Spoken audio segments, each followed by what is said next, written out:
Indian federation of small and medium newspapers और national media confederation नई दिल्ली की पहल के तहत आज देश भर के पत्रकार और मीडिया प्रोफेशनल्स संविधान दिवस पर एकजुट हुए हैं। उनकी प्रमुख मांग मीडिया को लोकतंत्र का औपचारिक चौथा स्तंभ घोषित किया जाए। उनका कहना है, मीडिया वर्षों से लोकतांत्रिक मूल्यों की रक्षा करता आया है, लेकिन आज भी इसे संवैधानिक मान्यता प्राप्त नहीं है। इस संदर्भ में आज एक मेमोरेंडम सरकार को सौंपा गया ताकि प्रेस की स्वतंत्रता, गरिमा और सुरक्षा को कानूनी मजबूती मिल सके। तो चलिए पत्रकारों से ही जानते हैं। मैं डॉक्टर पवित्र मोहन सामंतराय, राष्ट्रीय पत्रकार महासंघ का मैं राष्ट्रीय अध्यक्ष हूँ।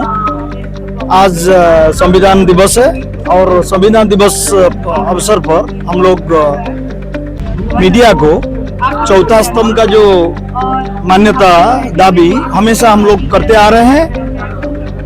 ये इसका जो शुभारंभ हम लोग कई साल पहले हम लोग किए थे, लेकिन पिछले 2 साल से हम लोग जंतर मंतर पे इसी दिवस पर हम लोग इकट्ठा होते हैं और जो मीडिया को जो चतुर्थ स्तंभ का जो संवैधानिक मान्यता डिक्लेरेशन ऑफ मीडिया आज 4th state through central legislation, that means by act upon parliament, the media has to be given the status of 4th state या 4th pillar of the constitution. तो ये हम लोग we have been demanding for over the so many decades, and especially our organization राष्ट्रीय पत्रकार महासंघ along with our sister concern Indian Federation of Small and Medium Newspaper and National Media Confederation, we have been demanding for the last 10 years. We have been demanding, and from last year we have been holding demonstration and protest meeting here in Jantar Mantar, and media people, journalists, our members and editors, publishers across the states, they have come together, gathered here, and we have lodged a protest, and after the protest meeting we'll be submitting a memorandum to Honorable Prime Minister of India and Honorable His Excellency President. What are the few demands of yours? The prime demand is declaration of media as 4th state, and if you catch the head, so all the parts of your body will come together. Okay. So that is the prime demand, and the ancillary demands are like media protection of journalists is a prime concern for us, because many of our journalists have been brutally assaulted and murdered and tortured by different forces like corporate, administrative, political forces. So that is our main, and respect. First is respect and dignity of a journalist, and we have been highlighting that protection, respect first. Then so many small demands like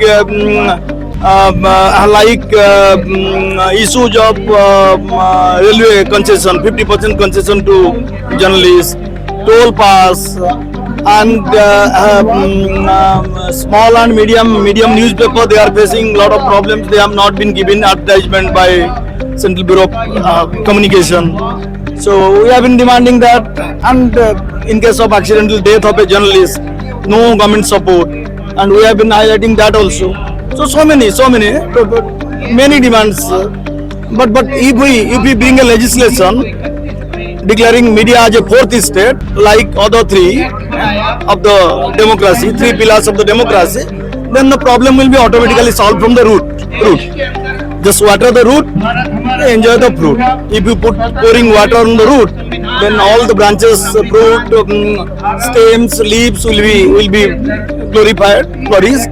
So our basic demand is declaration of media as 4th state, and that we'll be demanding till it is achieved. मैं वीरेंद्र सैनी, राष्ट्रीय पत्रकार महासंघ का दिल्ली प्रदेश का अध्यक्ष हूँ, और हमारी मांग है कि जैसे न्यायालय को, जुडिशरी को और बाकी सब चीज़ों को, जैसे नेता लोगों को भी सब सरकारी सुविधाएं मिलती है, उस तरह की सुविधाएं पत्रकारों को भी मिलनी चाहिए। पहले पत्रकारों को रेलवे में कंसेशन मिलता था, वो कोरोना के टाइम से मोदी जी ने बंद कर दिया, और उसके बाद कोरोना का बहाना करके आज 5 साल हो गए पत्रकारों को रेलवे में कोई कंसेशन नहीं मिलता है। जबकि पहले की सरकारें सारे सुविधाएं देती थी, कंसेशन देती थी, ये सरकार नहीं दे रही है। तो हमारी सरकार से यही मांग है कि हमारा रेलवे कंसेशन फिर से शुरू किया जाए।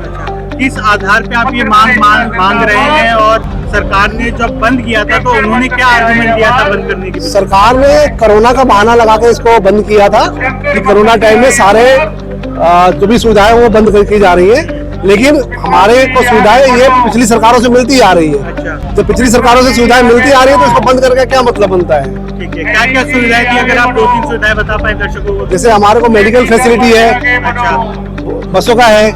हम सरकार से मांग करते हैं कि हमारा बसों का जो है पूरा ऑल इंडिया बेस पे किया जाए, अभी स्टेट बेस पे होता है। और मेडिकल के अलावा और अन्य सुविधाएं जैसे गेस्ट हाउस वगैरह की सुविधाएं थी वो भी बंद कर दी गई है, उन्हें चालू किया जाए। रेलवे कंसेशन को चालू किया जाए, बल्कि रेलवे तो हमें फ्री होना चाहिए। Thank you so much sir. अभी तक आपने क्या सरकारी स्तर पे किसी नेता से, किसी मंत्री से अपनी मांगे रखी? हमने ये पार्लियामेंट में भी क्वेश्चन उठवाया है, पीएमओ में भी लिख के दे दिया हुआ है, लेकिन अभी तक कोई सुनवाई नहीं है। अच्छा, अब ये धरने के बाद अगला कदम क्या रहने वाला है आपका? अगर सरकार नहीं मानेगी तो पार्लियामेंट के आगे धरना करेंगे। अच्छा, उसके अलावा क्या कोर्ट के द्वारा? कोर्ट में भी जाएंगे, बिल्कुल कोर्ट में भी जाएंगे।